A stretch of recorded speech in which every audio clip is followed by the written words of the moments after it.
Oh, what's going on, everybody? Welcome to episode 630 of FloWrestling Radio Live. I'm your host, Christian Piles, joined. We got the full band back together. Ollie's done playing hooky, joined by the Pittsburgh Pirates' own Kyle Brackey, Ben Funky Askren, who lives in the Wisconsin Dells, and Oliver Stone. What's going on? I actually kind of am living in the Wisconsin Dells a little bit this year because they're the only one to sanction wrestling tournaments, and so I will literally be by the end of June. I think I'll have been there for like 9 wrestling tournaments. Nice. It's really ridiculous. So 15U, 17U is there, State is there, Northern Plains is there, Kids Nationals is there, Kids State was there. What else? Dominate the Dells was there. It was ridiculous. Everything was there. That's my favorite. It's my favorite place to dominate. Of all the places to dominate, I want to dominate in the Dells. It's a good place to dominate. No one loves alliteration. Shout out to all my guys wrestling at USA Folkestown Nationals today. Kick some butt, guys. Shout out to them. High school boys there today. You're not going? I'm not going. Yeah. Outsourced it. I think we have 7 coaches there. So will you be at cadets? 17U and 15U? Mm-hmm. Yeah. I'm going to that. Are you guys coming to that? I'm going. You guys should stop by the old Aspen Wrestling Academy and check us out a little bit. I'm bringing Natalie on her first trip ever to. Oh, nice. So yeah. How old is she? She is 7. She turns 8 tomorrow, actually. I have an 8 and a 5-year-old girl, so they want to have play date. They can have play date. Oh yeah, that'd be awesome. Yeah. Okay. Mm-hmm. Cool. Well, that's enough social planning for CP you guys can plan social planning. Yeah. You guys can do that. 17U. That's a big deal, though. I mean, that's a Cadet World team. That's a first step to long term. I don't want to say long term greatness, but usually with a lot of these kids, that's the first time we see them step up on a big stage. It's pretty predictive typically. So. No easy way to segue to the news that's started circulating yesterday, but Nick Suriano did test positive for COVID on Tuesday. Now, I don't know the status of, is he actually sick? Does he feel bad? I know that they're considering getting another test. But obviously that would eliminate him from the competition if he does have the coronavirus. And that shakes things up in several ways. One, I think a lot of people, this is the most wide open bracket probably, and I think a lot of people were going to pick him. I was probably going to pick him. You were going to pick Nick Suriano? Yeah, I mean, is that really a stretch? I mean, he is certainly. It was not a stretch. He's definitely wrestling better than anyone else coming into this, right? I mean, he just won a tournament that had the 1 seed in it and beat the guy that beat him soundly. So, yeah, he looked like he was wrestling at his best. And with no Spencer, I mean, I was going to pick Spencer. But no, there is no Spencer. Oh, yeah. So, I pick Suriano. So, it shakes up the bracket tremendously if he's out. Because instead of that Gross versus Suriano quarter that was guaranteed, now it's Gross versus Joe Colon. Joe Colon slides up. And now for Vito, as you pointed out before the show, Ben, instead of having Joe Colon early, he's going to have Nathan Tomasello, who we haven't seen in a while. We know the best days of NATO are likely behind him, right? As much as we love Nathan Tomasello, the facts are the facts. He hasn't been the same guy in quite some time.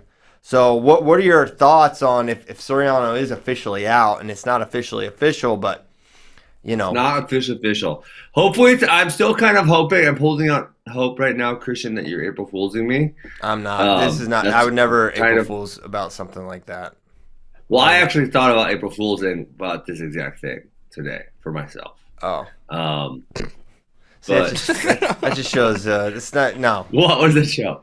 It's not good. That's not a good joke. That's in poor taste. No, it's not funny. Yeah, it's not a good joke. The levels that I was if I said I was out of the fight because I got coronavirus and then I April Fools people.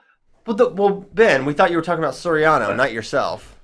No. Well, I was thinking about doing it for myself, so maybe Suriano's doing it for us. That would have been like, I thought you were doing the other thing, like, hey, I got a good April Fool's joke. Hey, CP's got the corona. Everybody stay away. Yeah, from it. if it's on your behalf, yeah, that would be funny. Okay, so I was thinking about doing that, but I didn't. You can still do it. No one listens to this. Yeah, well, I mean, only a couple thousand people, no big deal. Yeah. So I think it benefits Vito the most because it takes a really hard first round match in Cologne away from him. I don't see NATO being that difficult for him. I think so. I didn't realize it when I said it. I just knew they had crazy matches every time. But you said Cologne beats Gross every single time, and so I was already thinking like, hey, that makes that doesn't really benefit Gross. Suriano's a really tough first round matchup, and now Cologne's a really tough first round matchup. But I guess if you're saying that he beats him every time, then that is that's really negative for Seth Gross. And then Gilman almost always beats Cologne, correct? Well, I don't know how many times they've actually wrestled. I know they hit in the finals of Pelicone in 2020, and it was a 1-point match. Let me find other meetings. Maybe before. That's all I can find. Give the breakdown of Cologne versus Gross. So Bracky. Beat the Streets in September of last year was 21-15 Cologne over Gross. June 10th, 2017 at World Team Trials was Cologne over Gross 11-5, and at the U.S. Open that year was Cologne over Gross 16-12. So it's not been historically a favorable matchup for Seth Gross. Now, the interesting thing is these are both big scale guys. Like, how are they going to look off the scale? Early match, are they going to be as strong as you can expect? So we don't know if that's going to be an advantage or disadvantage for either of them at this point. So you have to assume that the advantage will come to for Gross or for one of them potentially, but Cologne is going to be the favorite. But every time I watch those matches, you can see how Seth could win. It's not like he's not getting 10-0'd, but he just can't avoid hemorrhaging large amounts of points. Both of these guys are very position specific. I mean, Seth, no matter who he's wrestling, looks to score in very, very specific ways. Obviously one of the things, like if we watch the Gross Gilman match, Gilman will just continually put himself in on a head inside singles and in the Schumlizer position just over and over and over again. And Cologne won't really do that to himself, right? Cologne just won't do it. And so for what it's worth, Cologne kind of stays out of Seth Gross's wheelhouse for the most part. And that's, but the top bottom too is kind of weird because Cologne usually guts him and Gross always almost tries to reverse as opposed to defend. Yeah, I would just defend it because his guts are really, really good. Man, who are you picking that one? So what I want to do, I want us to go bracket by bracket, weight by weight, and predict full front side who we think's gonna do it. So starting with 57, I'll just kind of start at the top of the bracket. Now this one's kind of null and void with Suriano out. I think we're just going to operate under that assumption that he's out, even though we haven't heard it officially. So that bracket won't work for us, Tyler, because it's old news. Oh man. That's why I have my terribly sketched bracket in there.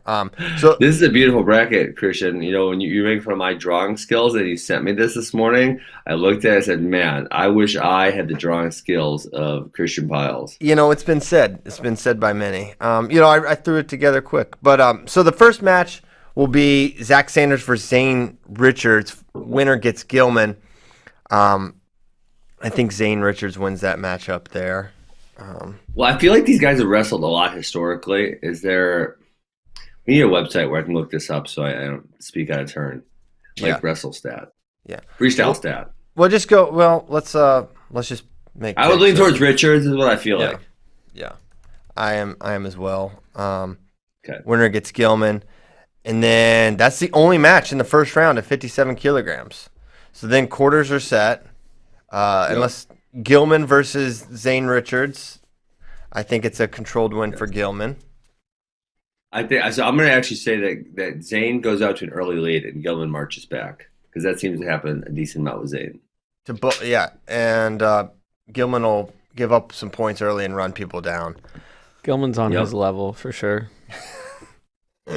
Zane Richards, Kyle Brackey referring to the time that Corey Clark, right? Yeah, Zane Richards said that Corey Clark wasn't on his level, when they basically exclusively wrestled overtime matches and they went back and forth who won them almost every time. I loved it. It was a fantastic quote. It was great. It was great. Zane Richards gives awesome interviews. Let it not be said. But I think Gilman beats him. Although I think that is a competitive match for sure. And then Colon versus Gross. I mean, do you go with the history and just say, it's going to happen again? I have a hard time. I have a hard time picking Colon in this. I feel like Gross is due. You right? He's got to be due at some point. You got to feel like that a little bit.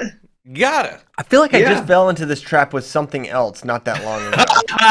And I know what it was. Seabass? Freaking Noah Adams. Oh, yeah. Oh, I did the same thing. Yeah, that's messed up. Well, that's what happened. I know, but you had to bring it up in front of KB sitting right next to you. Oh, so I can't talk about Noah Adams anymore as long as I do this show? Cry me a river. As long as it's not sideways. Yeah. You can only say good things. Noah Adams went from being the number 1 seed in the 2020 NCAA tournament to not number 2 placing at 2021. It happened. Man, Kyle. Hey, listen, 197. I always say 197. I'm so excited for 197 next year. Let it not be said that Christian made fun of this weight class. It's going to be the best weight class in college wrestling next year. Now, it's interesting because will it have the returning NCAA champion in it? Because now Mr. Fast Switch says it's 50-50 if he's going heavyweight next year.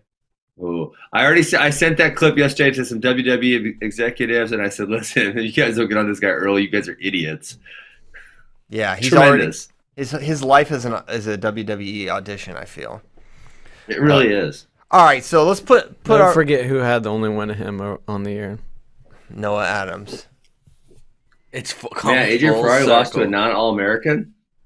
Yes, he did. Okay. Let's move on. I'm trying. KB's going to fight Ben. So, Colon versus Gross. Who are you picking, Ben? You know what? Now that you brought up the fact of what I did earlier with Buchanan and Noah Adams, I'm going to go with history, and I'm going to go with Joe Colon. Steve? Yeah, I'm taking Joe Colon. Yeah, Gross always scores points in this match, but I feel like most of the time it's after he puts himself in a big hole. Like, if you watch a lot of their matches, it's him scoring points late, trying to come back. So it's a bad matchup for him. It is a bad matchup, but I'm picking Seth Gross. I think he figures it out. I think there's a competitor element where he can, in the biggest moments, I think he can elevate and figure things out. Well, Christian, that's kind of because obviously the quarterfinals of the Olympic trials is a very big moment, but he also wrestled the man in the U.S. Open finals, which would also be categorized as a very large moment. Yeah, and Colon's a senior world medalist too, but I don't know. Okay, I'm allowed to make my pick and be wrong. This is America. Right, this is still America. Are you sure? When I was in California, I didn't really feel like it. Yeah, they're their own thing. Sorry, California. Okay. Come down to Texas. Living wild and free. Absolutely. Okay. Next quarterfinal. Vito Arujau versus Nathan Tomasello. Vito. You threw food at Vito. That has to be resolved. You throw high crotches at Vito, that's got to be resolved too. I love NATO, but man, it's just he's been off the mat so much. Yeah. Are we overlooking him? I feel like kind of.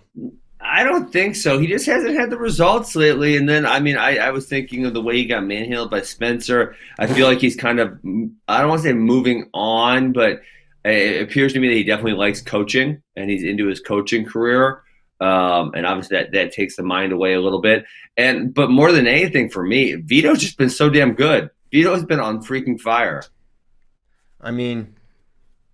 Vito got teched by Spencer Lee, and Nathan lost 8-2. That was a year and a half ago. Okay, well, all right. You can't cite it. You can't say he got manhandled by Spencer Lee. No, I can do that. No, you can't. Yes, that's what's not allowed in America. I just did it. I actually just did it. Tech fall Nation in the semis. Yeah, he teched Nation in the semis. You can't say he got manhandled by Spencer when in that same tournament Vito got manhandled by Spencer way worse. It's like, if that's a data point. Are you sure it was way worse?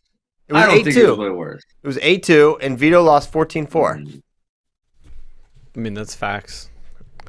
Well, your argument should be that like he made a post like pretty much saying he didn't know if he was going to wrestle again. Like he was like taking a break. NATO? Yeah. I'm not sure the exact date of it, but yeah. I think he was just like beating down the fine silvers in the room. He's like, I still got it. Get me in the bracket. But yeah, Vito is he is so good. He has so many ways to score. He's really he's the complete package in a lot of ways. I do worry a little bit about him defensively in matches that, guys can score on him, but I'm going with Vito in this one. Okay, then Sean Russell versus Dayton Dwayne Fix. Dayton. In September is when NATO said he was going to take a break from competing. Yeah. So yeah, well, that's about the time Frank Molinaro retired on this show, and he's also in the bracket. So yeah, I'm taking Dayton Dwayne as well. Dayton Dwayne. Okay, then the semis are set, 57 kilograms. For me, it's Seth Gross versus Thomas Gilman, which and then we have it the other way, and you've got it the other way. Mm-hmm. Okay, y'all go first. I'm going to go Gilman over Cologne. I think it's a tough matchup, but I think Gilman gets him. I'm going Gilman over Cologne as well in a tight one. Last time Cologne, probably a lot of these guys made 57 was Matteo Pellicone last year. And Cologne, do you remember what Cologne did? He beat Micic. Mm-hmm. Ooh, yeah. Good call. So that's interesting. And made the finals. So, but I'd take Gilman. It was a 1-point match in the final there, but yeah, I'm going Thrillman over Gross. I just watching. So I mean, the data point is they wrestled, right? Gilman and Gross wrestled about a couple months ago. I think it was December.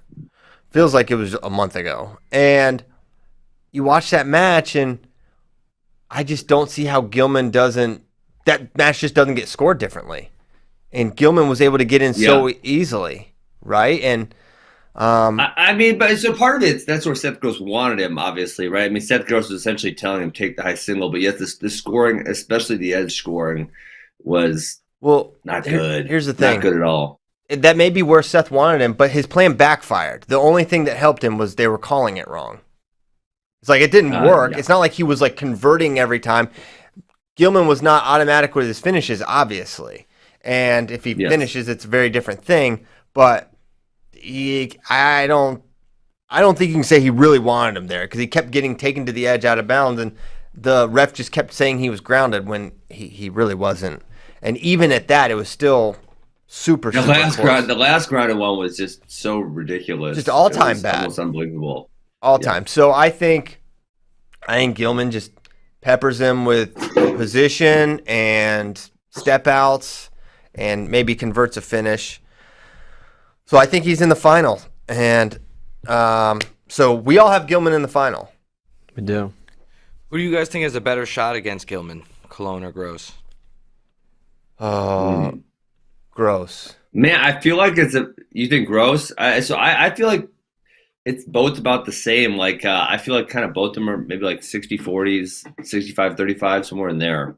Well, my thing with that is, so for Cologne, his great skills are getting to underhooks and having a great gut wrench, right? Yeah. Okay. Well, in my opinion, Gilman is designed to hand fight out of that. He's not going to get moved around in underhooks and have his elbows over his head, and I don't think we've ever really seen that.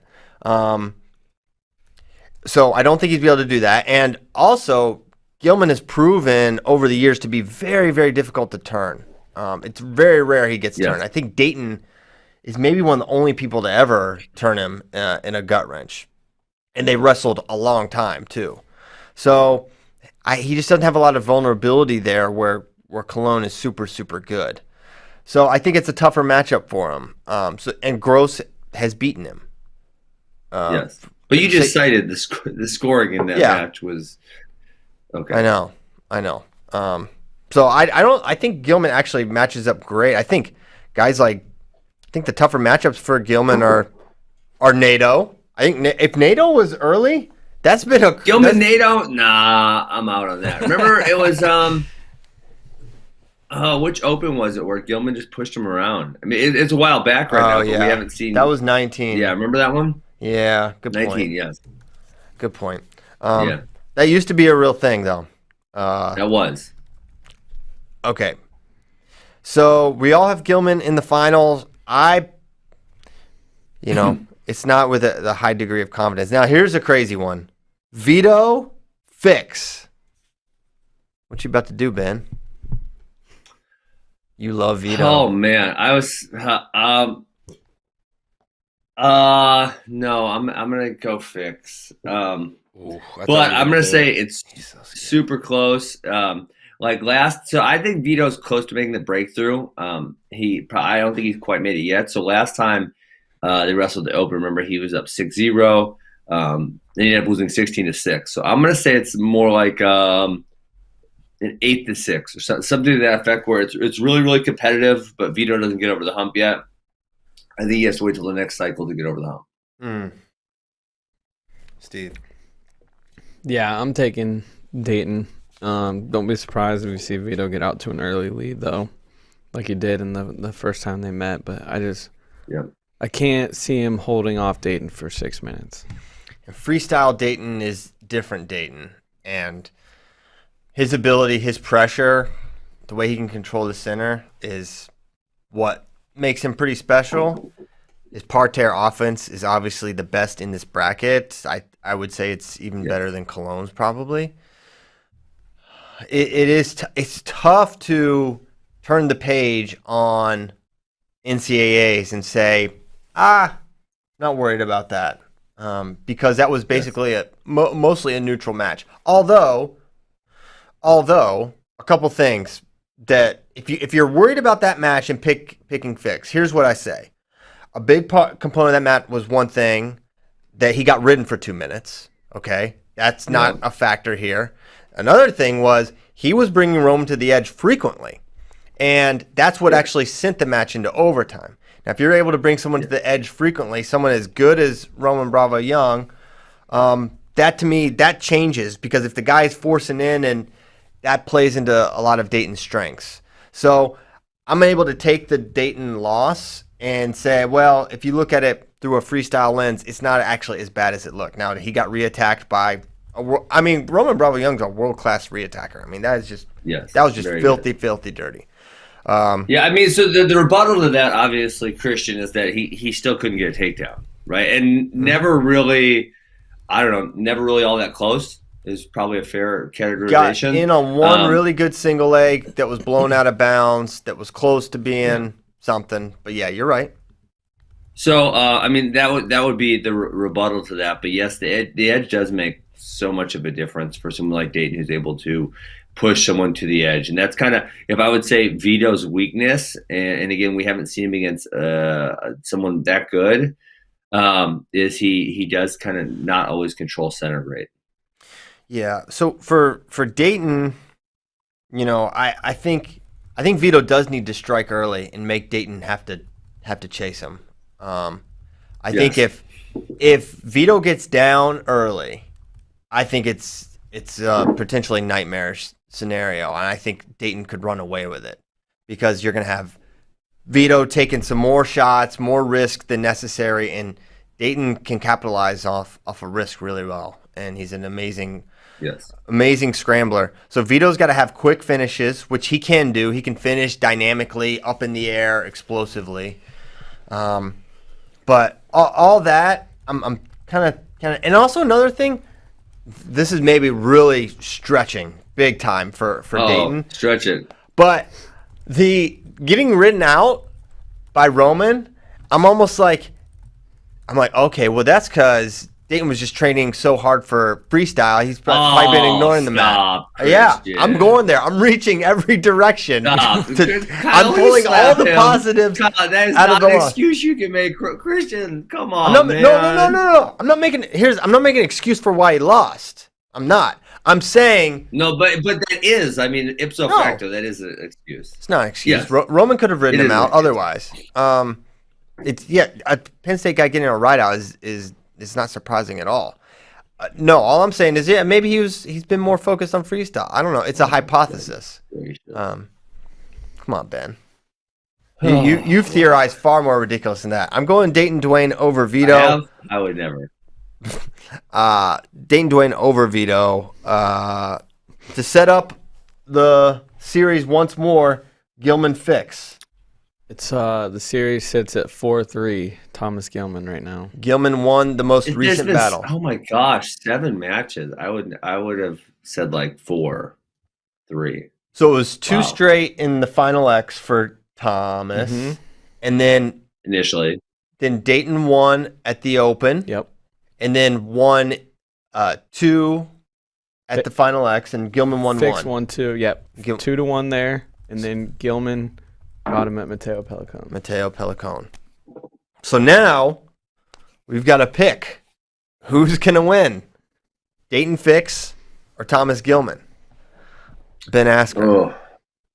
Oh man. And then Spencer Lee comes out of the rafters, floating down. Oh God, that's Can you imagine? Music. It is so sad. All I've Spencer Lee's music. He's coming out of the rafters. All I've been talking about since 2004 is how bad I want to see Gilman and Fix and Suriano in a bracket. And I was like, but I know at Olympic trials I'll see it. And then 2 of the 3 don't make it. It is 2 of the 4. We forgot Spencer Lee in there. You didn't say Spencer, but you said Suriano, Gilman, Fix. Mm-hmm. Oh, yeah. And Lee. That's 4, and there's 2 of them that are not there. Yeah, I meant Fix, Suriano, and Spencer. That's what I meant. I don't know what I said. Got it. But I know what I meant. Okay. Okay. So yeah, I wanted. Well, let's throw Gilman in there because I would say Gilman and Lee, since the Heat when Gilman left was a very anticipated matchup, and then Fix versus Spencer Lee, we haven't seen since freaking 2015 or something. Yeah. My gosh, 2015. Obama was president. Holy cow. Oh my goodness. We got several administrations. You love to do that. You love to go back to who was president. Well, it's even funnier when you're like, last time that happened, Joe Biden was president. That's when it's even funnier. So funny. So hilarious. Wait, that's now. Dang it. I don't know who I'm going to pick. Let me think. Honestly, man, I'm going to go Thomas Gilman. Which if you would asked me a month ago when I thought Spencer Lee and Nick Suriano were in the bracket, what Thomas Gilman's chances of making the team were, they wouldn't have been all that high. Yeah, for sure. I wouldn't have picked him otherwise. What's Steve gonna do? I'm gonna take Dr. Fix. Whoa! Go against that name. Now, are we thinking 2 or 3 here? This smells like 3. I'm going 2, but they're both like 3-3, 3-2, 4-3 type matches. What do you think? 2 or 3, Steve? It feels like a 3-piece. They just, outside of that first one in Lincoln, when Dayton was just clearly like a year away. It's every match is razor thin between them. So close. Yeah. It seems to me, so if you look at the totality of their rivalry, I do think there's an area where Gilman has an edge. And even in the match he lost to put Fix on the team, it was such a strategic blunder when he shot in with a minute to go. You're like, he's not going to shoot, right? And then yes. Then he shot in and got countered, and it was sort of a close 2, but not really. It was 2, and he lost. He lost a spot. And so on the one hand, I'm like, well, you throw that out because bad tactics. But then I'm like, well, why do I throw that out? He routinely shows bad tactics. It's like a thing. We saw it at the Pelicone. He's got the match won, and he's trying to win some bully points, and he lost. And listen, they screwed up the way that match was called too. He probably should have won. But at the same time, I just question the tactics. Now, he figured it out. I mean, the one thing that really put it over the edge for me for Gilman was the fact that he won that match at Pelicone, because I thought it was like, when Fix made the team, that he was getting over the hump against Thomas, but then when Thomas came back and beat him, that kind of made me second guess that. Well, and I can understand that, but then at the same time, Fix lost to an unranked guy from China, Lu, there, which says to me, all right, well, that definitely wasn't Dayton's day. That wasn't his best day. So I kind of, you can find ways to make whatever pick you want and justify it, right? So I'm just leaning towards that wasn't the best Dayton Fix, not because he lost to Gilman, because he lost to this guy who is unranked. And so I'm picking Dayton to make the team.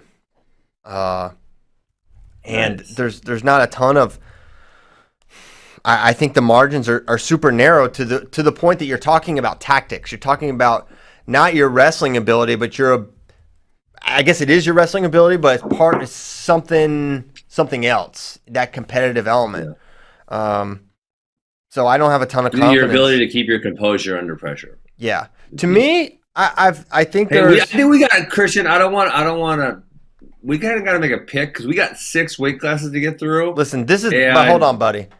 Most of them, you skip to the finals. This is one of the. Oh, come on. 74? 65 is not going to be 97? the case. 74 will be the case. 86 will have so much discussion.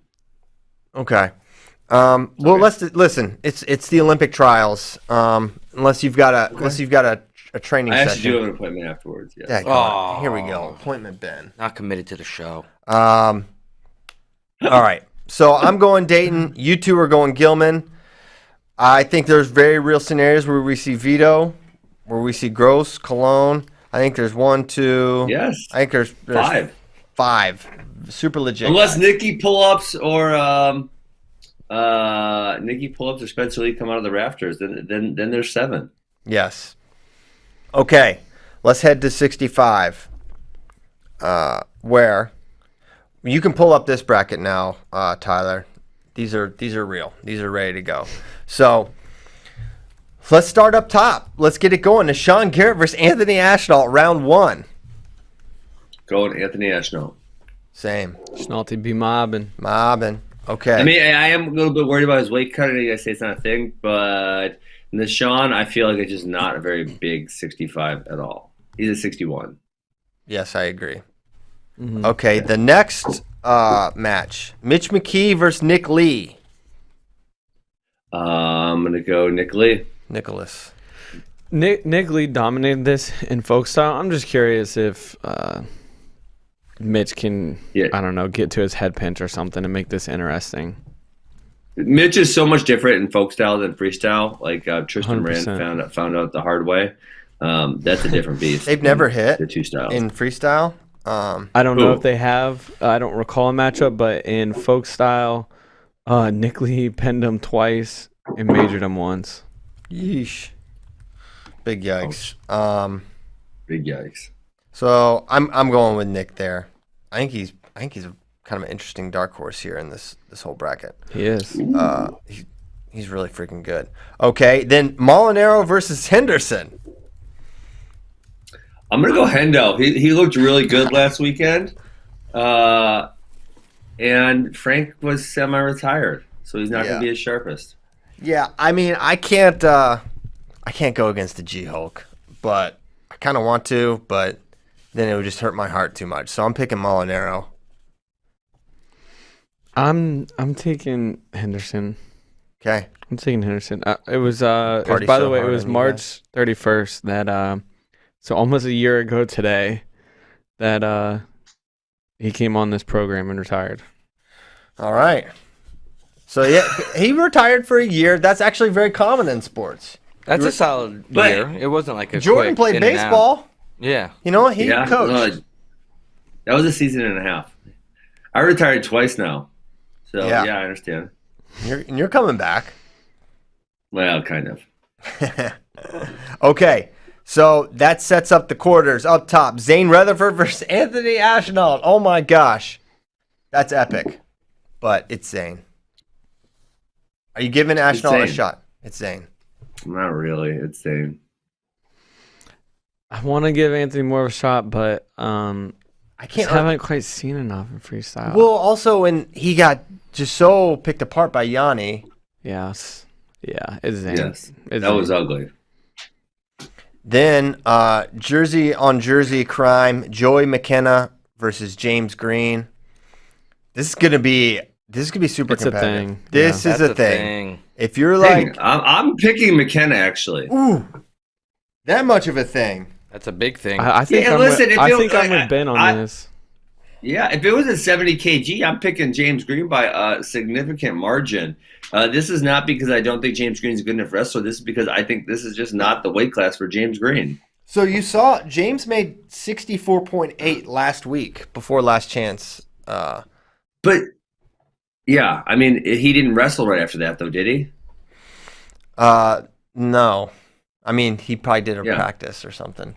I'm sure he did some sort of a simulation. It's crazy that he would touch down a week before, isn't it? Is that not crazy? Yeah. Or would you do something like that? Maybe he has just that much of a worry about it because we saw I mean, he was literally a shell of himself in 2016. And if you remember in 2015, he was so good. In 2016, when he had to make 65, it was way different. I love McKenna, but I think I got to go with Green. I think he's got enough reps and enough matches at 65 that he'll – I think it's through a combination of control and center, a couple step outs. He's got to hold off McKenna, but I like that for James, I like that McKenna's not going to be a big push pace, volume shoot. They're both super positional, so I don't see James getting like really dragged into super, super deep waters there. If I'm Jordan McKenna, maybe I try to make it about that, but you got to be wary of taking a lot of attacks with James, given how good he is counter offense. So I'm going with James. This is a thing. McKenna could win.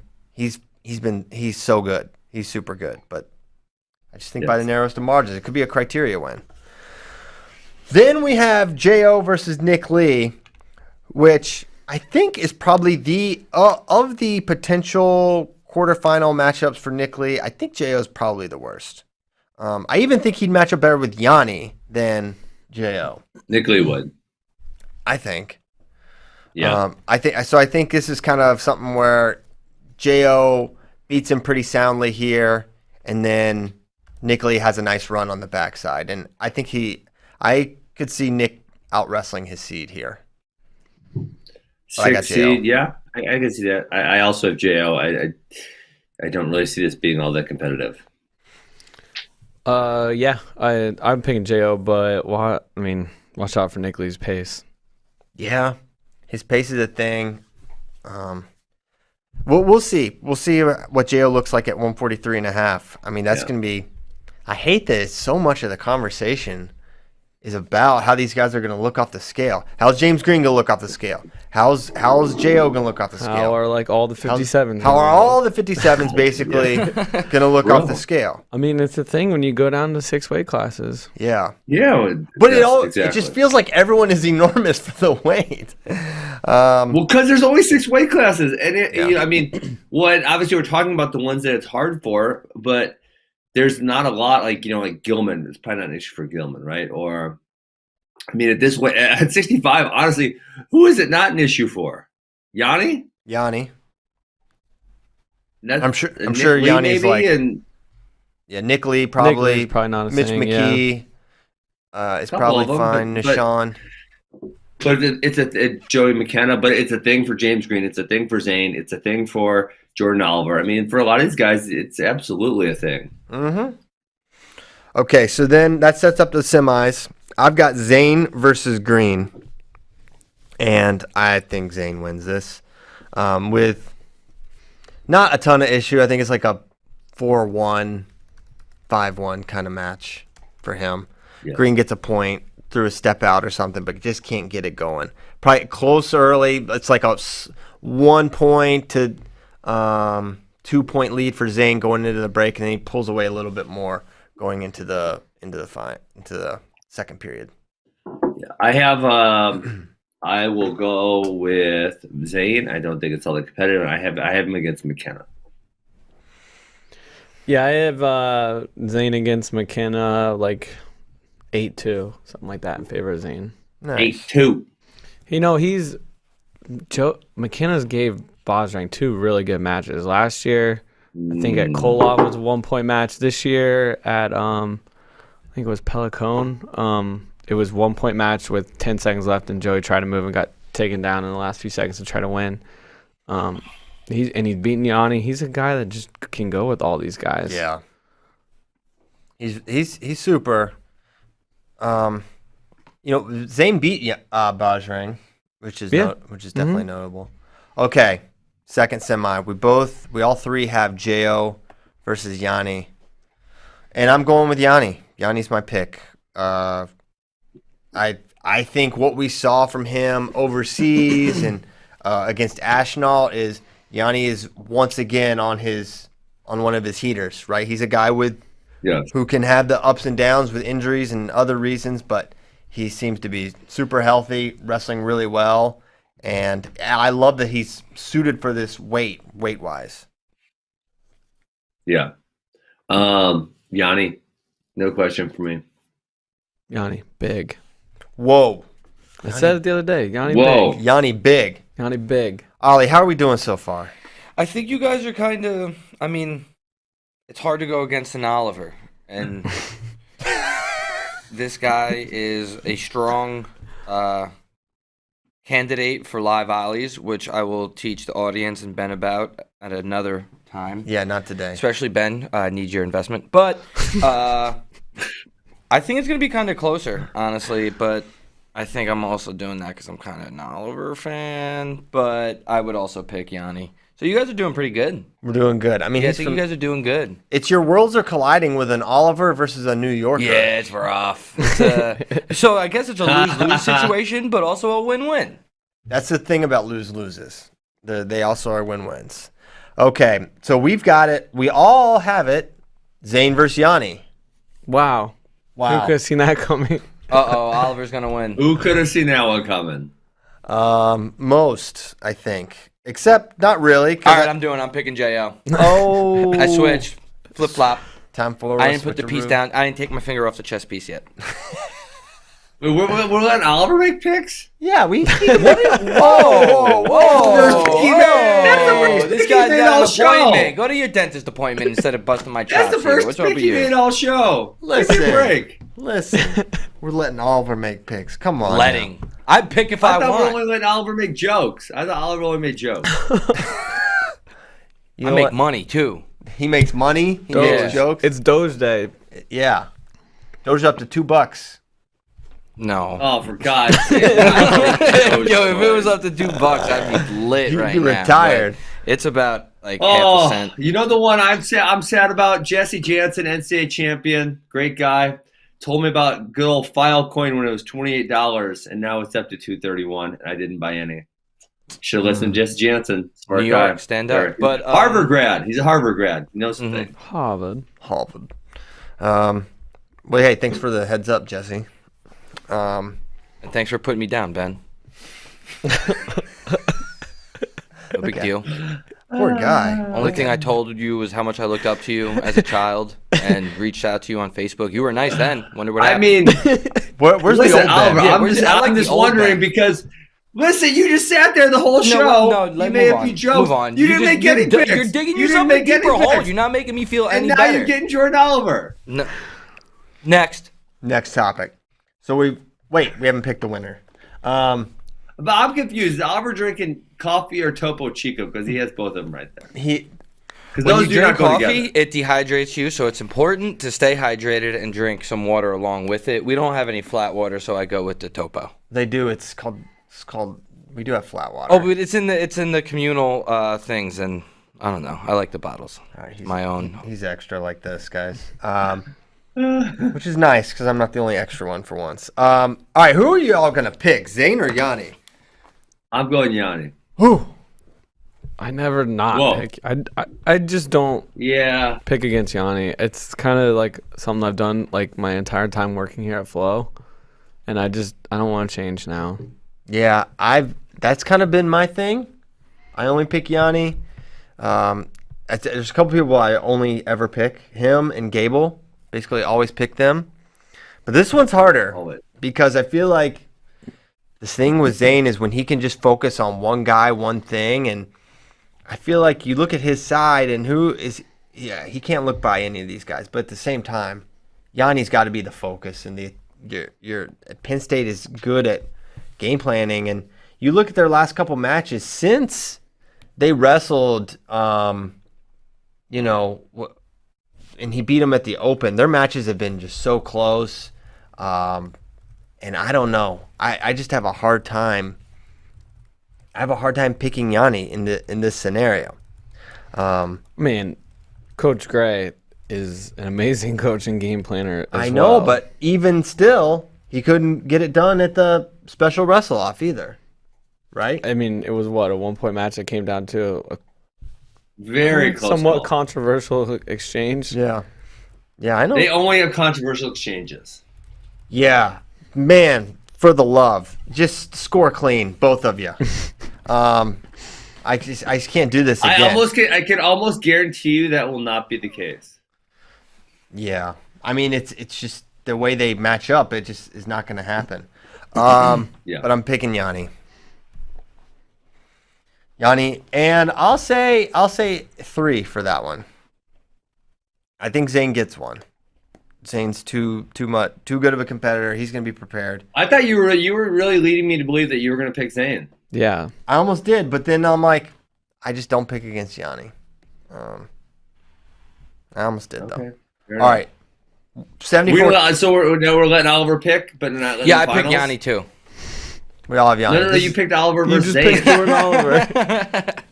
You have to pick out of those two. No, yeah. Thanks for thinking of me, Ben. That makes me feel a little bit better. I picked Jo to win it all. Live Ollies, let's go. Whoa. Ooh, there we go. All right, liveollies.com coming to something near you. 74 kilograms. This is the Dake Burrows. Listen, we can quickly go through who you think the quarter, semis, whatever it'll be. But I want to spend the majority of the discussion on JB versus Dake because, that's the thing. Yeah, that's the thing. So I think here's the thing about the thing, Christian. The thing about the thing is there is no good evidence to make a strong discussion for either one. The only good evidence is for that it's going to be very, very close and competitive, and that's really it. We haven't seen these guys compete against each other in quite a while. We've seen both of them very close matches with Frank Chamizo. So I'm very curious to see what your conjecture is going to be, but I think the only outcome is that this is going to be a very, very close 2 out of 3. True. Do we want to even say, hey, I've got Nolf beating I think let's just run through it. I think Carr beats Massa. Carr versus Massa. I think Carr beats him. Oh. I'm just going against conventionality there. I'll go Massa. Same, Massa. Okay, and then I have Nolf over Carr. Nolf over Massa. Yes. Agreed. Okay. And then Gant versus Wick. I think that's pretty freaking close match. What do you think, Ben? Yes. I'm contractually obliged to pick Evan Wick. Okay. Yeah. He's super Although biased. Tommy Gant's one of my favorites, but I love Tommy Gant. I'm going with Gant. I'm gonna go with Gant as well. Yeah. A couple of tall and skinny people. Chinzo, Chance. I guess we gotta go Chance. I guess Chance is just he 5-0'd him. I would have thought Chenzo, but Chance put it on him last week. Yeah, me too. You can make adjustments, but man, he wasn't close to scoring is the thing. No. Gant beat Wick 7-2 at RTC Cup. Yeah. So I've got Chance over Gant. And then I've got Dake over Chance Marsteller. 4-time PA state champ versus you got Noel for the bye in the semifinals because they can't construct a bracket correctly. Yes. So then it's Dake versus the finals. Dake versus Nolf. We just saw that match. It was Dake comfortably. I think 5-0. Yes. It will remain comfortable for Kid Dynamite. And then it sets it up. It's happening again. Finally, after 4-year hiatus and them yelling at each other on this program around 1 year ago. Mm-hmm. Kyle Dake and Jordan Burroughs are going to wrestle in the best 2 out of 3. Mm-hmm. And it's the most anticipated match of Olympic trials, without question. More so than Cox Snyder, Taylor Zahid. Without question. Without question. This is it. And there's cases for both, like you said, Ben. But I'm going with the guy that's done it 7 out of 8. I'm going with Burroughs. Does he drop one? I don't know if he can drop one. I don't know if he can do 3. Really? Why not? I don't know. It's just I don't know. It's just kind of a gut feeling. I think he needs to do it in 2. I think he needs to do it in 2. I think if he drops one, I mean, he's dropped one before. You know, that's not really based on anything. It's just I just feel like he's got to do it in 2. And the Chamizo match, that was weird. I thought he would beat Chamizo. I thought we had put the Chamizo chapter behind him. But Frank's a high level competitor, and it can't be discounted. And Dake beat him straight up, but that was a really close match as well. So I don't take those matches as anything other than they're both about where they were, even in 2017. I don't think Dake is light years ahead of where he was in 2017, and I don't think Burroughs is either. I think they were both great then. I think they're great now. And I'm going with Burroughs in 2 really close matches. All right. Oh, man. I don't even really want to pick. Are mat returns going to be a factor here, Ben? What about riding time? I don't believe that Jordan Burroughs will try to escape from Kyle Dake at any point during this match. You never know, though. Who knows? Maybe they have a very interesting strategy of some sort. I'm going to go with Kyle Dake in 3. Oh! Razor close, everyone. Obviously, I mean, I think this is a 50-50 toss-up, but I'm going to go Dake in 3. Man. I'm going to go with Jordan Burroughs. I think I know I picked Dake at the 2017 U.S. Open, and I think I did in the World Team Trials, and I was like, yep, never again. So I'm never again. Yeah. Man. I'll say 2 matches. 2. This is insane. And it just feels like the stakes are so high for both these guys. It is just it's such a legacy cementer for either of them. Legacy cementer, that's a heck of a word right there. Yeah, it's maybe not a word. I may have just legacy cementer. I don't think cementer is a word, but maybe it is. Maybe I didn't make up a word. Ollie, you can make a pick here. I don't want to. Okay. All right, moving on. 86 kilograms. I'm not going to beg. Yeah. If that was some dramatic setup for me to beg you for your pick, I'm not. No, it wasn't. I really don't want to. He will not do it. Christian's too proud of him, man. Yeah, it's too close. I will not beg. You know who wins? The fans. Oh, wow. The fans win. Get out. Cut his mic. 86 kilograms. Okay. Let's get to it. The match we've all been waiting for. Sam Brooks versus Brett Favre. I'm going to go with Sam Brooks. Close. Yeah, same. Cool. Carter Starachi versus Bo Nickel. Bo. Big Bo. Bo by big. But good experience for Carter. Gotta be Bo. Glad he's there. Nate Jackson versus Aaron Brooks. I'm going Aaron Brooks. Nate Jackson. I'm going to go Nate Jackson, too. I think just a little too savvy. I know Aaron has teched him before. I'm looking at the year. What year was that?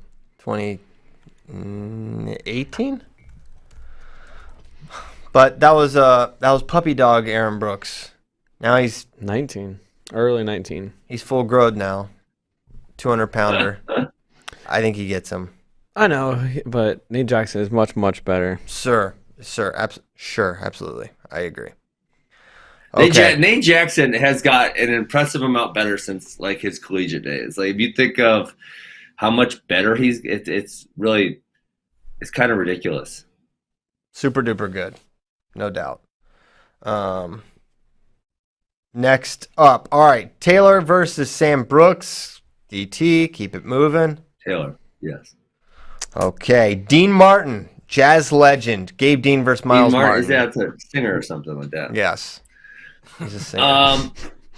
I'm going to go Gabe Dean. He's looked so good lately. I really like how he looked at the Last Chance Open, especially how convincing he was over Nate Jackson when they had a close match before. I'm going Gabe Dean. Okay. I'm also going Gabe Dean. I think it's a good matchup for him. Yeah, I really just love the way he's wrestling too. Gabe Dean. Into the semis. PD3 versus Bo Nickel. It was a tech last time. It's going to be a tech this time. Bo Nickel. He may pinfall him. Is it? Yeah. What's Downey been doing? I mean, come on. Bo's going to... I mean, who knows? He's been doing some Rocky training in his period of off the grid. Last time he'd Rocky trained, he made the team. He had the deep run at the Open that year. Bo will win soundly. Yeah, I'm taking Bo Nickel. I would also pick Bo Nickel. 12-2 last time they wrestled in 2017. Rolled him up. You got a trap arm and ended it. Yeah. Okay. Nate Jackson versus, or for y'all, it's Nate Jackson versus. I thought someone picked Aaron Brooks. I did. Who picked Aaron Brooks? You did. I did. But for y'all, it's Nate versus Zahid. Who you got? I'm gonna go Zahid. Zahid. I've got Zahid over Brooks. Tight. I think both guys match up pretty well to make it interesting with Zahid, but he's got too much offense. He just looks so good right now. I mean, what he did overseas, sheesh. Okay, then that sets up the semis. We all have it. David Taylor versus Gabe Dean and Bo Nickel versus Zahid Valencia.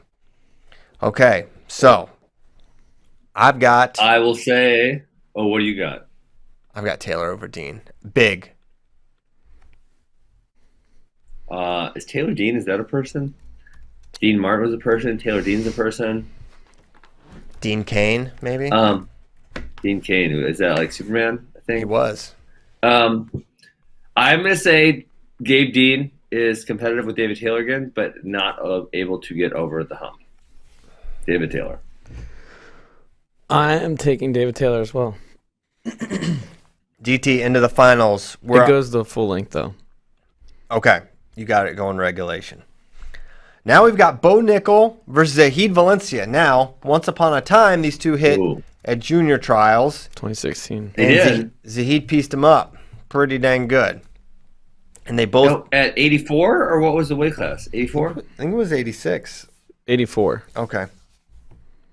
84, I guess they were still using the old weight. Really? Zahid pieced him up. That kind of... let's see, 2015, they would have both been red shirts that year? Or what age 16. were they? 16. It was after Bo was runner-up at NCAAs that year. Zahid redshirt. And then was Zahid a red shirt, or what was Zahid? Mm-hmm. He had redshirted. And Zahid pieced him up? Really? Pieced him. How bad? What was the score? Well, the first one. Yeah, match 2 was 2-1 Zahid, but I think the first one was pretty wide. I'm going to look right now. First one was 8-2. Wow. Okay. Well, that's kind of surprising to me. And that, honestly, I was considering picking Bo, but after that, because at that point I would have thought Zahid would have been a significant amount smaller than Bo. He looked smaller. Yeah. I guess I'll go Valencia. I think he just matches up good against Bo. I think. Yeah. There's guys that can. I think there's guys that can go with Zahid that Bo would destroy, but yes, I understand. His single leg is just so dang good and fast. He just got a level of foot speed and the requisite power behind it. Yeah. So I'm going Zahid, setting up David Taylor for Zahid Valencia, and I'll get it started. Taylor in 3. I think Zahid gets one. What? You just said Valencia beats David Taylor in a match? Yes. Wow. One match. Okay. I'm going to go Taylor in 2. I think that's an interesting pick by you. Man. I'm kind of surprised you said that, Christian. but okay. That would be very fascinating to see if these two are competitive. That would be, man. I don't want to say I'd be shocked, but yeah, that's wild. Maybe he kills him. I don't think so, though. I don't think he kills him. One match is really close, I'll say. Second one gets out of hand in the second period. DT in 2. DT in 2. Okay. And you say DT in 2 as well, right, Ben? I said DT in 2, yes. All right. I think you're asking Oliver. Ollie, are you still pouting? No, I wasn't pouting. That wasn't a pouty I don't want to pick. That was like, this is really too close, and Kyle Dake and JB are like, I don't like picking against either of them. I like them both a lot, so it was a cop-out. Because they will both hate you, even if you say it's close. Even if you say it's close, Oliver, one of them will hold it against you. Yeah, so I'm not going to say any of them. Dake definitely holds it against me that I pick him. I've only basically you remember how mad Burroughs was before we brought Dake on, like in the pre-show? He was so pissed that I picked Kyle Dake 2-1 on 16 seconds of ride time. 16 seconds of riding time. You're a punk. Yeah, so I wasn't gonna do either one, but this one I could confidently say I agree with Ben and Kyle. I think it's gonna be DT in 2. Okay. All right. Braxton Amos versus Colin Moore, round 1. We're moving up to 97 kilograms. It's the Jaden Cox Kyle Snyder show, though. We all know it, so we'll keep it humming. Keep it humming. Well, Braxton versus Colin Moore. Can anyone stop Braxton Amos at this point, Kyle? No. Not even Colin Moore? Colin Moore will have a leg foul that's not called, and he'll pin Braxton Amos. Yeah. Hit him. Wow. Okay, I'm going to go Colin Moore. He has looked great lately, but I'm not going to say he's going to beat Braxton Amos. I'm really interested to see this match. It'll be fun to see where Braxton stacks up against someone that was the favorite to win the NCAA title his senior year and been in like senior national finals on the senior level. So yeah. But I think you gotta go more here. Yeah. But do you agree with the leg foul? Oh yeah, it's gonna be one of the worst calls we've ever seen. We'll talk about it for years. I mean, one of the things that I don't you two haven't even said though is Braxton will literally be having to wrestle both matches at the same time. That's correct. The brackets are happening simultaneously. Yeah. Yeah. Right. So especially if you were to make it like further in Greco, because that's a larger bracket, I mean, he could have multiple matches. So let me ask you, if Braxton gets called to the mat in freestyle and he's wrestling Greco, does he get DQ'd for not showing up on time? My question would be, does he get wait time? Yeah, because it's 2 different tournaments. I don't think he does because it's a different tournament. But I don't know. I bet they'll make it work so it's not ridiculous, if I had to guess.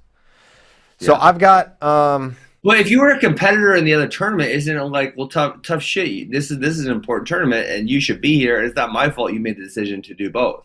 Is there a chance that Braxton pulls out of one? I don't think so. I have no idea. I'm kind of, now that I'm thinking about it, maybe he'll do that and just try to make the Greco team. I don't think so, man. I bet you see him wrestle both, yeah. Yeah, because why would he last chance them both?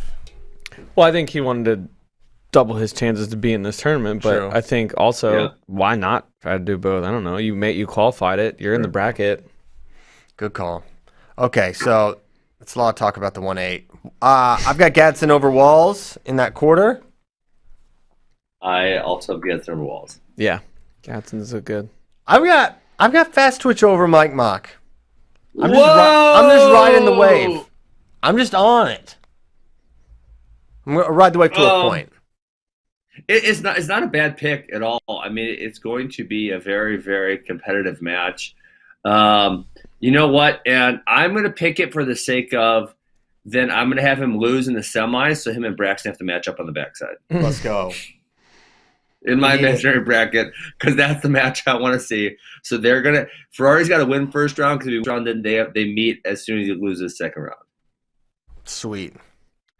Yes. I'm gonna play it safe and take Mike Mock. I think he actually matches up well with AJ.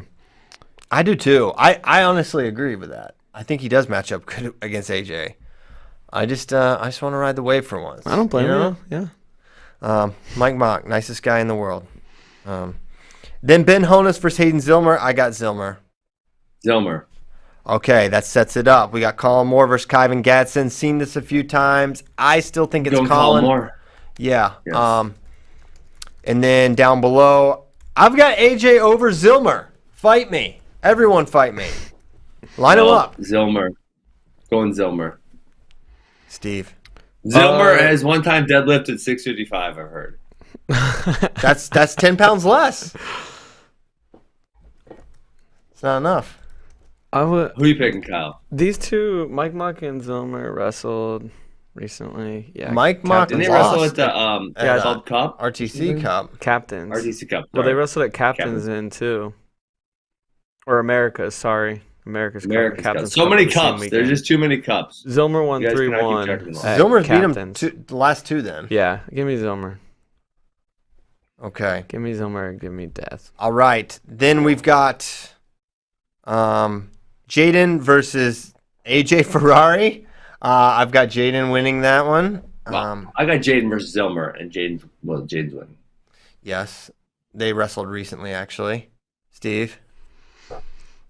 I'm sorry. I was reading a Facebook comment. Come on. Jaden versus... Just say Jaden. Why'd you even ask me? Yeah, Jaden. Okay. Jaden versus Colin Moore. This has been interesting in the past. I think it's like a 3-1, 4-1 kind of win for Jaden. A couple of takedowns. Maybe he doesn't give up a point. Jaden likes to not give up any points in matches. Mm-hmm. I think it's one of those, he's up 2-0 kind of late, and you're like, Jaden, that's sort of close for him. And then he gets another point or takedown late to give him that cushion, and he just wins. And then that sets it up. Jaden versus Kyle Snyder. The rumor mill out of the practice matches is that Jaden has had the advantage there. Yes, I've heard the same thing. That's kind of the word that circulates. But Kyle has been focused on just one guy for, better part of a year now. Over a year. And but the problem on that is not really... Hey, Ben, you're breaking up super bad. Oh, no. Yo, check. Maybe do a refresh or something. What? Can you hear me now? Yeah. There we go. I said the problem with that's weird. We've been doing this about a year and a half, and it's never broken up in my home. That's strange. It's okay. You're back. I said the problem with Jaden Cox is there's not really anyone who can simulate exactly what he does. I mean, the way he moves is so unique. Trying to get someone to simulate that will not really work out all that well. Yeah, I think I'm going Jaden. Part of me wants to think Kyle's going to get a match in this series, but I'm going to say Jaden in 2, actually. I'm taking Jaden in 2. I want Jaden also. Okay. I want Jaden. All right, there we go. Heavyweight. See, we're doing this in plenty of time. What about Ollie? LiveOllies.com. Jaden Cox. Everyone's got Jaden. This is... I don't know. This feels a lot like our NCAA previews. And that's kind of... Never mind. Keep going. No, hit it. All right. I'll just come out and say, that's kind of why I did the JO pick. I didn't like all of us on one side. I feel like it gives bad juju. Yeah. Bad juju. All right. Now we go to heavyweight class. Garrett Ryan, Jordan Wood. Let's go. I've got Jordan Wood. Jordan Wood. And that's the only round 1 match. So we're in the quarters. Gwiz versus Jordan. Gwiz. Just say it. Gwiz. Say it so we can move. All right. Jordan. All right. So you got Jordan Wood. Tony Nelson versus Dom Bradley. Give me Dom all day. Dom. So the semis are set. Mason. This bracket's kind of boring. Can we move this bracket around and make it matchups we want to see a little more? I want to see Mason versus Greg Kurtfleet, which is a quarterfinal match. I don't. I already saw it twice. I want to see. I'm going to match Mason. I'm going to switch Tony Nelson and Mason Paris. You saw it once. Well, wait. Who you want to switch? I want to see Mason Paris and Don Bradley. Okay. In semis. Well, he won't. Tough Kurtfleet versus Mason. Mason. Now, Greg took down Gable. Am I remembering correctly? And he also 9-5. Cost him the Hodge potentially. Well, he won the Hodge. Well, half. He won half. Cost him the other half. Okay. I'm still not giving up on that situation that Win won't do what's right and release the full vote totals and give the proper person the Hodge, whomever that is. Yeah. Well, maybe I'll talk to him at the trials. They'll be there. Man, you need to talk to him, and you need to have some. You need to have some muscle with you, and give a little intimidation, like do what's right, or something's coming your way. Oliver, tell him how to do the mafia type tactics. Wow. Oh. What are you? I don't even know what that word is. There's no such thing as the mafia. Such thing. La Cosa Nostra. Just because I'm an Italian American, you gotta just stereotype me. Oh man, disgusting. This day and age. 2021, and here we are, sitting here, still dealing with this, Ollie. We'll talk about it off air. Don't worry. Curly headed. Oh. Oh my gosh. CP got nervous right there, though. No, I actually wasn't. You trusted me? You trusted me? I trust you. Now, I don't know about Ben. I think Mason versus Kurt Fleet's going to be kind of interesting, but I'll go with Mason close. You guys can think. Mason. There's not going to be 9 minutes of riding time. Yes. Tummy time. Tummy time. It won't be any tummy time. Okay. All right, I got Mason Paris and Gable Stevenson. Yes, and I got Gable. Is freestyle better for Mason or worse? No. Worse. I don't. Seems like it should be worse. It's probably worse. He doesn't get an escape point. No escape point. Yeah. Which is pretty much. I mean, that is all he scored last 2 times they've wrestled. Yes. No. He's only scored 1 takedown on Gable in their 3 meetings, and it was with 5 seconds left in the 3rd period of their Big Ten final last year. Mm-hmm. Okay, I've got Gable substantial. Mm-hmm. 5-1, maybe 1 shot clock point. Then I've got Gwiz over Dom. They've wrestled 76 times. Don't sleep on Dom. I'm throwing Yusuf Hamida in the bracket. Yeah, and him and Dom hit in the quarters. Okay. And then great move. They both get DQ'd. Double DQ'd. So then no. Gwizdowski just advances to the finals. Oh, yeah, that's a shame. But what's the double DQ from? Throwing each other into the stands and then starting a brawl with the people in the stands. So do they team up and fight the people in the stands? So are the people in the stands that are fighting, are those their friends or are they just totally randoms? They're randoms. They're randoms. So they get thrown in the stands and they're pissed about. They're like, "What the heck, dude?" And they just start punching Yusuf. Dump the beer on him or something. Yeah, they dump the beer on him. Then Yusuf and Dom are mad and they're punching people. And they team up. They say we're in this together. Yes. Then they join up and they just beat up everybody. And then they go to the WWE and they become the new Bash Brothers or something. Yes. Yeah. I was gonna say fight crime, but that works too. It's a whole thing. We get delayed like a half hour trying to sort everything out. Yeah. It's a mess. It's a good old meta world peace. Remember when he fought the crowd? I can't believe you know that. Yeah, me neither. But it's like the one thing he would remember about basketball. Yeah. I'm just surprised he knows that Ron Artest changed his name. Yeah, that too. Oh yeah, I know. All right, Gwiz versus Dom. I got Gwiz, but I'm woke. I'm woke on Dom Bradley. Okay, Gwiz, and then I got Gable.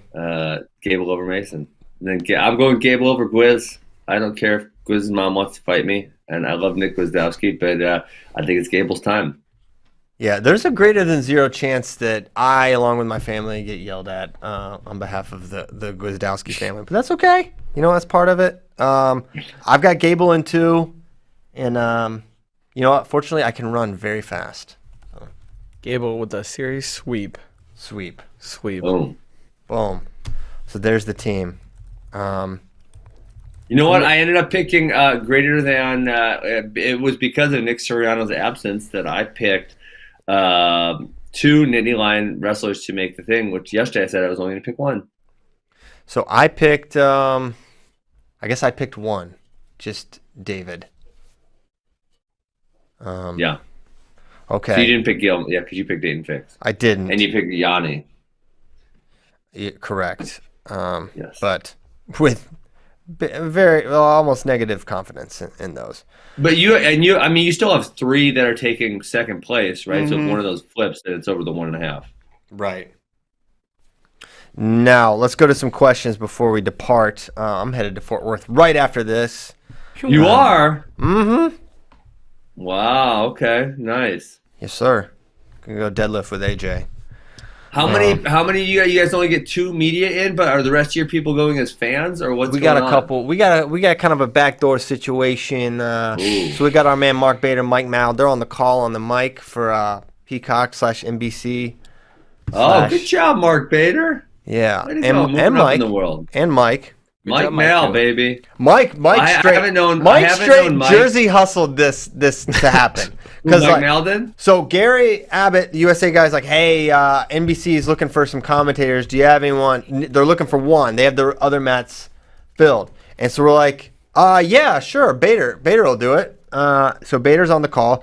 And then next thing I know, Mike's like, hey, I think I got a situation. I'm going to be on the call for. I'm like, all right, I don't know how that happened, but good job. It was just a total Mike Mal move. So he's going.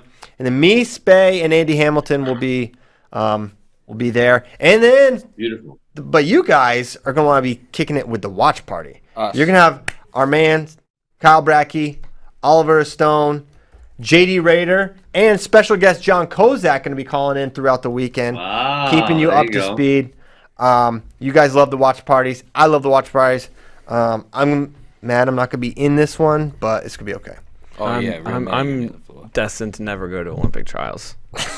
It's just never going to happen. You know what? There's one way it can happen.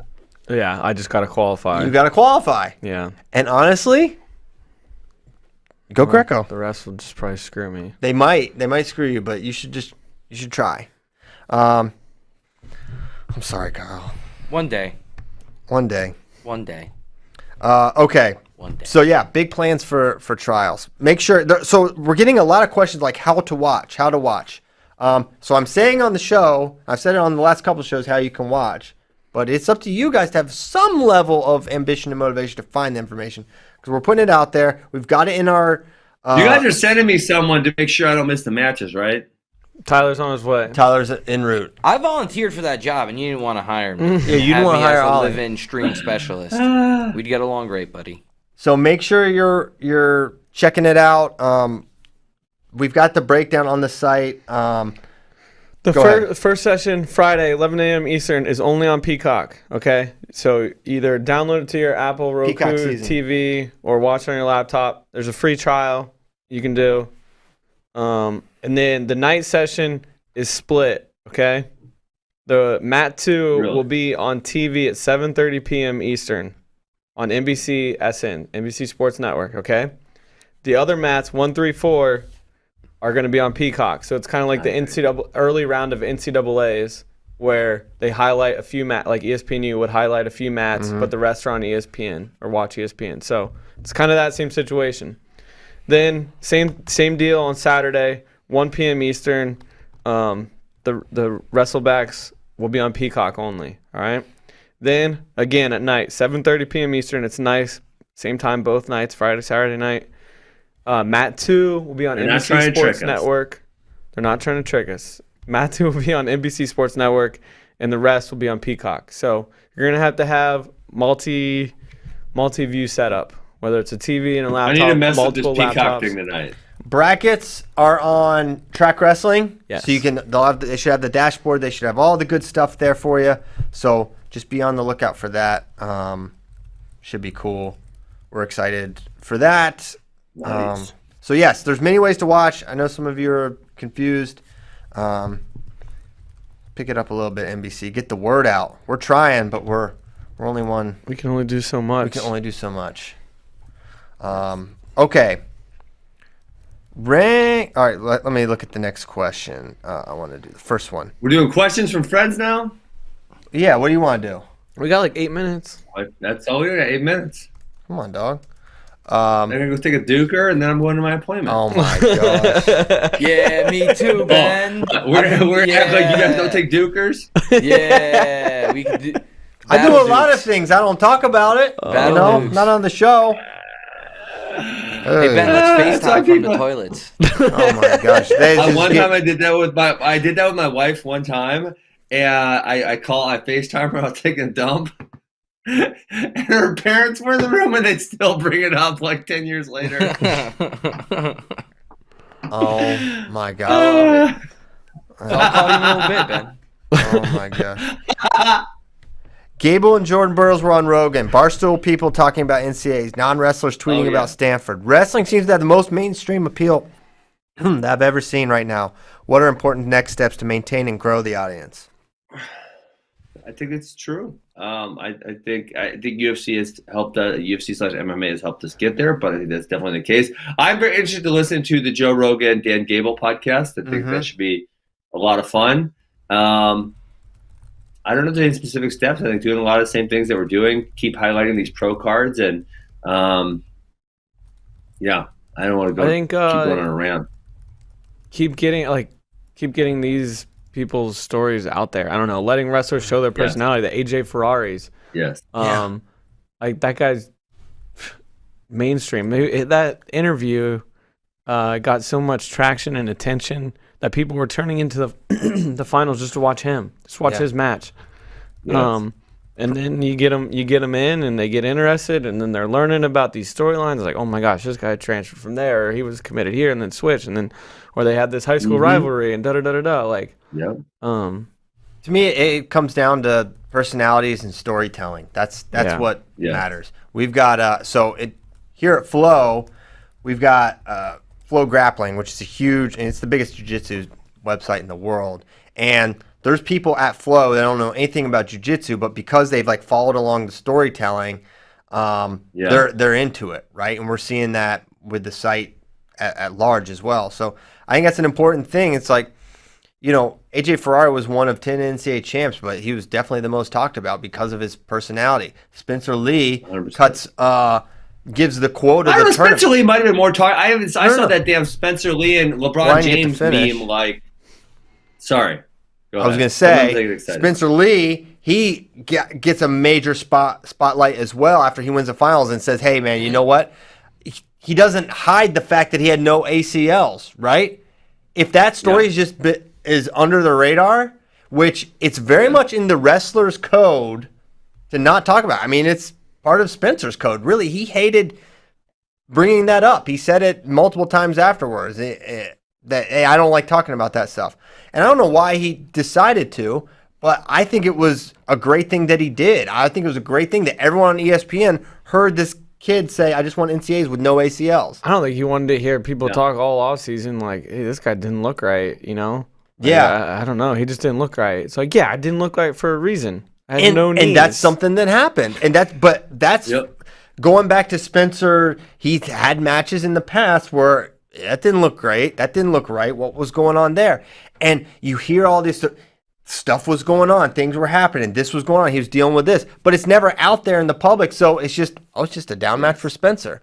So I think you don't turn it into excuses. That's why you bring it up after you win. But there's things going on, and there's adversity you deal with. And I think the adversity you deal with is part of your story, and that's what makes people more interested in you. So they've got to get out of this mindset of suppression of information, suppression of your personality, and expression is better. Suppression of the Hodge votes. Suppression of the Hodge votes. We need transparency. Transparency of your personality, transparency in the voting. So those are the things. Wrestlers are the most interesting. They're amazing, incredible people, and they don't make sense to society at large. I just think it just needs to be more in front of people. I think it's good that it doesn't make sense. I think one of the biggest advantages wrestling had is that they live a life that doesn't make sense to 99% of America in the world. Denying yourself, that level of discipline, it doesn't make sense. And we got to lean into that. And it starts with the wrestlers, right? We'll do what we can, but it starts with them not being so averse to it. Okay. What has a higher chance of happening? Snyder and Dake on the team or Cox and Burroughs? Well, I think it's obvious we all picked with one of those things to happen, so we think that. We did? I picked Cox and Dake. Oh, that's true. So which do you think is more likely to happen? Cox and Burroughs. Yeah. Rank the 6 men's freestyle weight classes that, which is the most likely to win a medal to the least likely. Okay. I think our most likely medal is 97 kilograms. I feel like 97, 86, and 74 all have a very high likelihood. No, what? Yeah. I'm saying you might be right about 86. Yeah, I kind of was thinking. Because 86 internationally is not as good as... you don't agree with 74? You think it's too deep or what? I mean, it's just we've seen... I think it's really deep. I mean, the wrong draw... If we line up... If we go Dacre Burroughs versus Chamizo, and then the winner gets Sidikoff, no medal. Right? That can happen.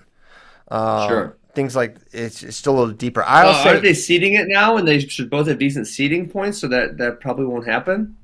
I don't know. I don't have full confidence in what that will look like necessarily. Okay. All right. Fair enough. So I'll say 97. So what are we going? I'll say 97, 86, 74, 125, 65, 57. I can get down with that. Yeah. Get down tonight. Even though we have 2 world medalists in 57, I say that. So you could flip 65 and 57. I just choose not to. Okay. One more, and then we can go. No, I think everyone knows this one. What is the process for non-Olympic weights after the Olympic trials? There's a full 10-weight world championship at the end of the year. So it's not just non-Olympic. There's going to be non-Olympic and Olympic. So that's going to be great. Ben, what do you think Keegan would have placed at 57 this year? I'm not. I mean, I don't want to comment because I'm just not going to pick against my guy. So I'll just say he would have won. He would have won. He probably would have won the hot. Although David Carr did have a challenge against the Funk of Peyton Mako a couple years back. So if we look at historical struggle, maybe we could put that in there. I think he does. I think 57 would have maybe been a little tougher for him. I think 65, the way it shook out, him getting third. I think that's about where he would have been at 57 because you got guys like Hidley and Deacon were both on the backside. So man, I mean, I would have said before the tournament, I would have said Deacon's an issue, and then watching Deacon versus the North Dakota State kid, and then the Ryder kid, I would have said Keegan can get him. Yes. How many weights have multiple people who can win Olympic medals? I think we have multiple medalists in all our weights, personally. I really do. I'm going to say, I'm going to go with 2, 74 and 97. Man, 125 definitely does. Quiz. Okay, you're right. Which one? Yes. 86 definitely does. You think so? You think he's that good right now? Yes. He smashed. How many times do you have to smash that world silver guy for you to put some respect on him? That guy's a bum. He's second. That's a world medalist recently. He got lucky with the draw one time. Okay, that could happen. All right. What's his name? Who am I thinking of? Faith Erden is what I'm thinking of, right? Yeah. Erden is not that good. What do you guys have him ranked? You guys probably don't even have him ranked that high. I'm gonna check. Check it. Direct it. Let's begin. Then we're overtime. So okay, all right, appointment Ben. He's got bowel movement Ben's got to go. All right, no problem. FaceTime. We'll get out of here. Hold on. 86 kg. Faith Erden. Not ranked. Oh, you guys don't even have him ranked in the top 20. You don't even have him in the top 20. You'll see. We'll see him all at the finish line. You'll see. Talk to you later. How many Americans, though? You guys have 1, 2, 3, 4, 5. Obviously, I'm counting Amina as American. Yes. A lot of Americans. Hey, speaking of Americans, we hope many Americans will tune in for the Olympic trials. Tune in for our watch party. Kozak says the Heat is that good. Suck it, Ben. The Heat is that good. He is our official international ranker. Go get lost. That's the way to end it. You lose, Ben. You lose. Loser. Thanks a lot, guys. Have a great weekend. I can't wait. Goodbye. See you on Tuesday with an Olympic team. Yeet. Olympic watch party.